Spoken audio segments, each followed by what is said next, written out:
জানিয়ে দিব হাতে থাকা সর্বশেষ আপডেট আন্তর্জাতিক সংবাদগুলোর শিরোনাম। যুদ্ধ চলছে হরমুজ প্রণালীতে, স্থলশীল হবে না চীন, আরও জানিয়ে দেব। মধ্যপ্রাচ্যে সংঘাত, কোন দেশে কত নিহত, আরও জানিয়ে দেব। হরমুজ প্রণালী সচল করতে 40 দেশ একজোট, নেই যুক্তরাষ্ট্র, সর্বশেষ জানিয়ে দেব। ইরানের কোন স্থাপনায় পরবর্তী হামলা প্রকাশ করলেন ট্রাম্প। যুদ্ধ চললে হরমুজ প্রণালী স্থিতিশীল হবে না চীন। ইরানকে ঘিরে ইসরায়েল ও যুক্তরাষ্ট্রের সঙ্গে চলমান সংঘাতে অব্যাহত থাকলে পারস্য উপসাগরে কৌশলগত গুরুত্বপূর্ণ জলপথ হরমুজ প্রণালী কখনোই স্থিতিশীল থাকবে না, এমন সতর্কবার্তা দিয়েছে চীন। বৃহস্পতিবার 2 এপ্রিল দেশটির রাষ্ট্রীয় সংবাদ মাধ্যম জানায় এ মন্তব্য করেছেন চীনের পররাষ্ট্রমন্ত্রী ওয়াং ইং। সৌদি আরবে পররাষ্ট্রমন্ত্রী ফয়সাল বিন ফারহান আল সৌদের সঙ্গে এক ফোন আলাপে তিনি কথা বলেন। একই সঙ্গে তিনি দ্রুত যুদ্ধবিরতির আহ্বান জানান। ওয়াং ইং বলেন, হরমুজ প্রণালী দিয়ে নৌ চলাচল ইরান যুদ্ধের একটি পরোক্ষ প্রভাবের মধ্যে পড়েছে। যুদ্ধ চলমান থাকলে এই গুরুত্বপূর্ণ জলপথে স্থিতিশীলতা ফিরবে না বলেও তিনি উল্লেখ করেন। এর আগে মঙ্গলবার বেইজিংয়ে পাকিস্তান ও চীনের পররাষ্ট্রমন্ত্রীর বৈঠক শেষে দেওয়া এক যৌথ বিরতিতে মধ্যপ্রাচ্যে অবিলম্বে যুদ্ধবিরতি এবং হরমুজ প্রণালী স্বাভাবিক নৌ চলাচল নিশ্চিত করার দাবি জানানো হয়। বর্তমানে ইরান যুক্তরাষ্ট্র সংঘাত 5ম সপ্তাহ গড়িয়ে গিয়েছে, যা বৈশ্বিক জ্বালানি তেলের সরবরাহ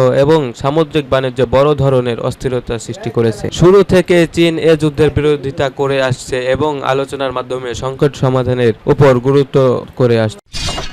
মধ্যপ্রাচ্যে সংঘাত, কোন দেশে নিহত, কত মাসের বেশি সময় ধরে চলছে মধ্যপ্রাচ্যে সংঘাত। দিন এ সংঘাত আরো ভয়াবহ রূপ এবং সেই সঙ্গে বাড়ছে মৃত্যু মিছিল। গত 28 ফেব্রুয়ারি ইরানে হামলা চালায় ইসরায়েল ও যুক্তরাষ্ট্র। এ হামলায় ইরানের সাবেক সর্বোচ্চ নেতা আয়াতুল্লাহ আলী খামেনি সহ বহু শীর্ষস্থানীয় নেতা নিহত হন। নিহত হয়েছে বহু বেসামরিক নাগরিকও। এ হামলার জবাবে ইসরায়েল সহ মধ্যপ্রাচ্যে অবস্থিত যুক্তরাষ্ট্রের বিভিন্ন ঘাঁটি লক্ষ্য করে হামলা চালাচ্ছে তেহরান। 1 মাস পেরিয়ে গেলেও এখনো অব্যাহত আছে পাল্টাপাল্টি হামলা। মধ্যপ্রাচ্যে সংঘাত, নিজে দেশভিত্তিক হতাহতের সংক্ষিপ্ত চিত্র দেওয়া হলো। ইরান নিহত হয়েছে 2036 জন এবং আহত অন্তত 26,500। লেবানন নিহত 1,345 জন, এর মধ্যে 125 জন শিশু, আহত 4,040 জনের বেশি। ইসরায়েলে নিহত 28 জন, একজন ছাড়া সবাই বেসামরিক, এর মধ্যে লেবাননে নিহত হয়েছেন 10 সেনা। এছাড়া আহত অবস্থায় হাসপাতালে ভর্তি 3,223 জন। যুক্তরাষ্ট্রে যুদ্ধ নিহত 13 জন এবং যুদ্ধবহিত কারণে নিহত 2 জন, আহত 200 জনের বেশি। পশ্চিম তীর নিহত 4 জন। সংযুক্ত আরব আমিরাত ইউএই নিহত 12 জন, আহত 169 জন। বাহরাইন নিহত 3 জন। সৌদি আরব নিহত 2 জন, আহত 20। কুয়েত নিহত 6 জন। ওমান নিহত 3 জন এবং কাতার নিহত 16 জন। জর্ডান আহত 20 জন। সিরিয়া নিহত 4 জন। ইরাক নিহত 107 জনের বেশি।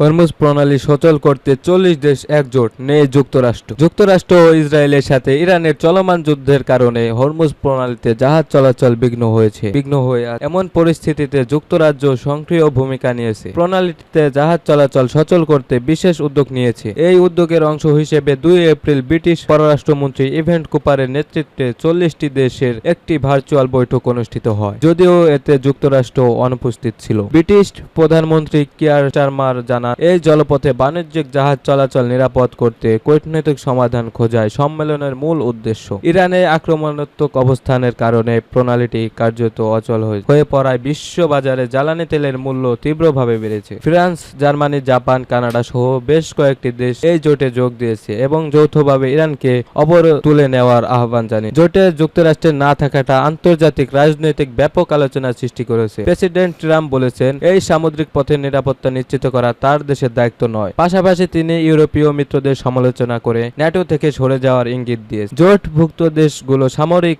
পদক্ষেপের বদলে আলোচনার পথকেই অগ্রাধিকার দিচ্ছে। ফরাসি প্রেসিডেন্ট মাক্রো সামরিক সমাধানকে অবাস্তব আখ্যা দিয়ে সরাসরি ইরানের সাথে কূটনৈতিক আলোচনার পক্ষে মত দেন। লয়েডস লিস্ট ইন্টেলিজেন্স এর তথ্য অনুযায়ী 28 ফেব্রুয়ারি যুদ্ধ শুরুর পর থেকে উপসাগরীয় অঞ্চলে 23টি জাহাজ হামলা হয়েছে এবং 11 জন নাবিক প্রাণ হারিয়েছেন। ইরান বলছে তারা শুধু শত্রুপক্ষের জাহাজ আটকাচ্ছে, তবে যুদ্ধের অনিশ্চয়তা বেশিরভাগ বাণিজ্যিক জাহাজ কোম্পানি এখন এই পথ এড়িয়ে চলছে।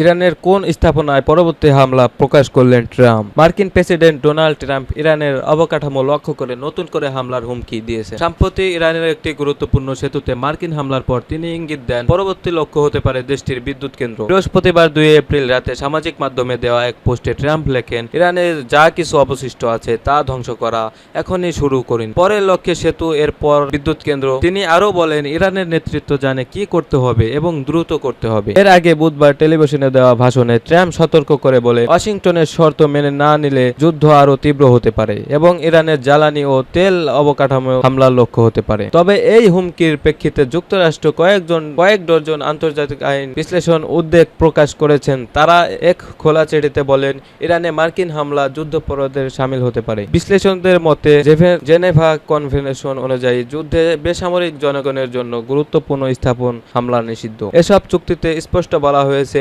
সামরিক লক্ষ্যবস্তু এবং বেসামরিক স্থাপনার মধ্যে পার্থক্য করতে হবে এবং বেসামরিক স্থাপনায় আক্রমণ করা যাবে না। বুধবারের ভাষণে ট্রাম্প আরও বলেন, আগামী 2 থেকে 3 সপ্তাহ আমরা তাদের উপর অন্তত কঠোরভাবে আঘাত হানব। আমরা তাদের এমন অবস্থায় নিয়ে যাব যা প্রস্তর যুগের মতো। যদিও তিনি দাবি করেছেন ইরানে যুক্তরাষ্ট্রে তাদের লক্ষ্যে পূরণের কাছাকাছি পৌঁছে গেছে, তবে যুদ্ধ শেষ করার নির্দিষ্ট কোনো সময়সীমা উল্লেখ করেনি। উল্লেখ্য, গত 28 ফেব্রুয়ারি যুক্তরাষ্ট্র ও ইসরায়েলের যৌথ হামলার মাধ্যমে এই যুদ্ধের সূচনা হয়। এর জবাবে তেহরান ইসরায়েল এবং উপসাগরীয় অঞ্চলে মার্কিন ঘাঁটিগুলো লক্ষ্য করে পাল্টা হামলা চালায়। পরবর্তীতে ইরানে যুক্তরাষ্ট্র ইসরায়েলের যৌথ হামলা এবং লেবাননে ইসরায়েলি অভিযানে হাজারো মানুষ নিহত এবং লাখো মানুষ ব্যস্তচ্যুত হয়। এই সংঘাতের প্রভাবে বিশ্ববাজারে তেলের দাম বেড়েছে এবং বৈশ্বিক অর্থনৈতিক অস্থিরতা হয়ে উঠেছে। 2003 সালে ইরাক যুদ্ধের পর এটি যুক্তরাষ্ট্রের সবচেয়ে বড় সামরিক অভিযান হিসেবে বিবেচিত হচ্ছে বলে বিশ্লেষণ